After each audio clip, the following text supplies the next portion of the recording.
সাবেক আইসিটি প্রতিমন্ত্রী জুনায়েদ আহমেদ পলকের মেজাজ খারাপ হলেই নাকি ডাক পড়তো নুসরাত ফারিয়ার। অভিনেত্রীর ফিটনেসের প্রতি নাকি বিশেষ আকর্ষণ ছিল পলকের। শুধু তাই নয়, সাবেক এই প্রতিমন্ত্রীর সঙ্গে সম্পর্কে জড়িয়ে নুসরাত ফারিয়া নিজের 9 বছরের প্রেম এবং বাগদানও ভেঙে দেন বলে গুঞ্জন উঠেছে বিনোদন অঙ্গনে। সরকার পতনের প্রভাব শুধু রাজনৈতিক অঙ্গনকেই নাড়া দেয়নি, এর প্রভাব পড়েছে শোবিজ অঙ্গনেও। সম্প্রতি আলো আসবেই নামে একটি হোয়াটসঅ্যাপ গ্রুপের কিছু স্ক্রিনশট ফাঁস হয়। এই ঘটনার পর থেকেই বেরিয়ে আসতে শুরু করে শোবিজ তারকাদের সঙ্গে বিভিন্ন রাজনৈতিক ব্যক্তিদের সখ্যতা এবং সংশ্লিষ্টতার কথা। এবার নতুন করে সামনে এসেছে অভিনেত্রী নুসরাত ফারিয়ার নাম।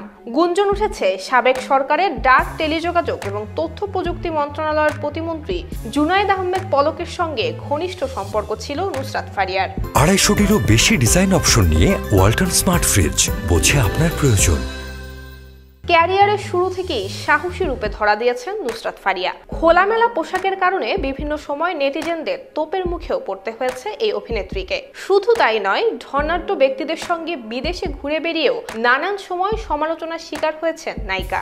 2-1টি ছাড়া তেমন কোনো সিনেমা হিট না হলেও পলকের সঙ্গে সম্পর্কের জেরেই নাকি রাতারাতি কোটিপতি বনে যান নুসরাত ফারিয়া। গুঞ্জন আছে সাবেক প্রতিমন্ত্রী পলকের সহায়তায় শেখ মুজিবুর রহমানের বায়োপিক মুজিব একটি জাতির রূপকার সিনেমায় শেখ হাসিনার চরিত্রে অভিনয় করার সুযোগ পান নুসরাত ফারিয়া। এমনকি পলকের হাত ধরেই আওয়ামী লীগ সরকারের এমপি হওয়ারও চেষ্টা চালিয়েছেন এই নায়িকা। বাঙালি প্রত্যেকটা মেয়ের মধ্যে একটা করে হাসিনা রয়েছে, তার সরলতা, তার মিষ্টি।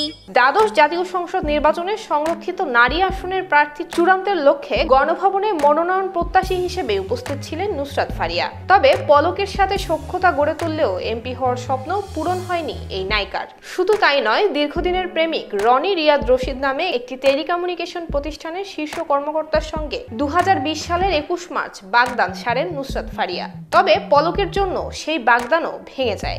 এমন গুঞ্জনের বিষয়ে মতামত জানতে চাইলেন নুসরাত ফারিয়ার ফোনে কল দিলেও গণমাধ্যমের কল রিসিভ করেননি তিনি। এমনকি খুদে বার্তা পাঠিয়েও মেলেনি কোনো উত্তর। অপরদিকে খিলগাঁও থানায় দায়েরকৃত ছাত্রদল নেতা নুরুজ্জামান জনি হত্যা মামলায় জুনায়েদ আহমেদ পলক এখনো আছেন কারাগারে।